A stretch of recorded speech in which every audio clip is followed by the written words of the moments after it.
ওষুধের মারাত্মক পার্শ্ব প্রতিক্রিয়া, 19-এ থামল পথ চলা, আচমকা মৃত্যু আমির খানের দাঙ্গাল গার্ল ববিতার। ঠিক কী ঘটেছে বিস্তারিত জানাচ্ছি আজকের এই প্রতিবেদনে। তো বন্ধুরা, অবশ্যই সম্পূর্ণ ভিডিওটি দেখুন। চ্যানেলে নতুন থাকলে চ্যানেলটিকে সাবস্ক্রাইব করে পাশে রাখা নোটিফিকেশন আইকনটি অল করে রাখবেন। আর আপনারা কোন জেলা থেকে এই ভিডিওটি দেখছেন, জায়গাটির নাম আমাদের কমেন্ট বক্সে কমেন্ট করে জানান, যাতে করে আমরা আপনাদের ধন্যবাদ জানাতে পারি। কিংবদন্তি অভিনেত্রী অঞ্জনা ভৌমিকের জীবনাবসানে টলিউডের স্বর্ণযুগের অবসান ঘটল। একই দিনে বলিউডেও গভীর শোকের ছায়া। মাত্র 19 বছর বয়সে থামল আমিরের পর্দার মেয়ে সুহানি ফাটনাগারের পথ চলা। দাঙ্গালে ববিতা ফোগাটের ছোটবেলার চরিত্রে অভিনয় করে সাড়া ফেলে দিয়েছিলেন তিনি। তার অভিনয় দারুণ প্রশংসিত হয়েছিল দর্শক মহলে। কিন্তু বছরের শুরুতে এই রকম খবর একেবারে স্বপ্নাতীত। 19 বছর বয়সী অভিনেত্রীর অকাল প্রয়াণের খবর ছড়িয়ে পড়তেই শোকের ছায়া টিনসেল টাউনে। আমিরের ব্লকবাস্টার মুভি দাঙ্গাল খ্যাত অভিনেত্রীর মৃত্যু হয়েছে ওষুধের পার্শ্ব প্রতিক্রিয়ায়। রিপোর্ট মারফত এমনটাই খবর। জানা যাচ্ছে মারাত্মক দুর্ঘটনার সম্মুখীন হয়েছিলেন সুহানি।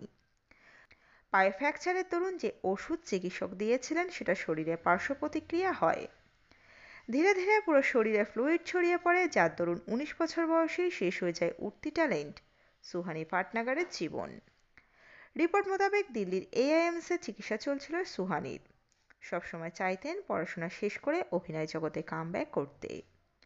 উল্লেখ্য, দাঙ্গালে ববিতা ফোগাটের ছোটবেলার চরিত্রের সুহানির চরিত্র দর্শক মহলে দারুণ প্রশংসিত হয়েছিল। 19 বছর বয়সে সুহানির অভিনয় প্রতিভা সকলকে মুগ্ধ করেছিল। তাই তার অকাল প্রয়াণে মন খারাপ তার ভক্তদের।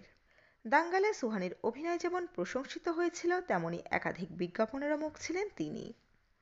আমির খানের দাঙ্গালে অভিনয়ের পর একটা ব্রেক নিয়েছিলেন, কারণ সেই সময় পড়াশোনায় ফোকাস করতে চেয়েছিলেন সুহানি।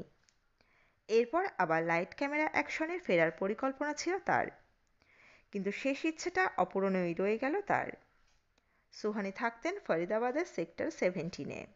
জন্মস্থানেই হবে দাঙ্গাল কন্যার শেষকৃত্য। সোশ্যাল মিডিয়ায় বেশ সক্রিয় ছিলেন তিনি।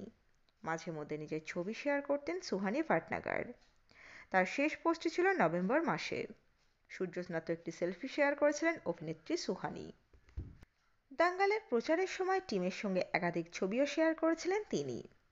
পরিচালক নীতিশ তিওয়ারি সহ অভিনেত্রী সানায়া মালহোত্রা ও ফাতিমা সানাসিকের সঙ্গে ছবি পোস্ট করে লিখেছিলেন, গীতা, ববিতা জুনিয়র ববিতা ও পরিচালক। 2021-এর 25শে নভেম্বর থেকে ইনস্টাগ্রামে আর কোনো পোস্ট দেখা যায়নি সুহানি ফাটনাগারের। দাঙ্গালে অভিনয়ের পর নিজেকে অনেকটাই বদলে ফেলেছিলেন অভিনেত্রী। তার আমূল পরিবর্তন দেখে অবাক হয়ে গিয়েছিল ভক্তরাও। তো বন্ধুরা, এই আপডেট ছিল এতটুকুই। খুব দ্রুত ফিরে আসছি নতুন কোনো আপডেট নিয়ে।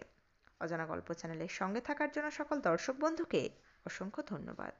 দেখতে থাকুন, চোখ রাখুন অজানা গল্প চ্যানেলে।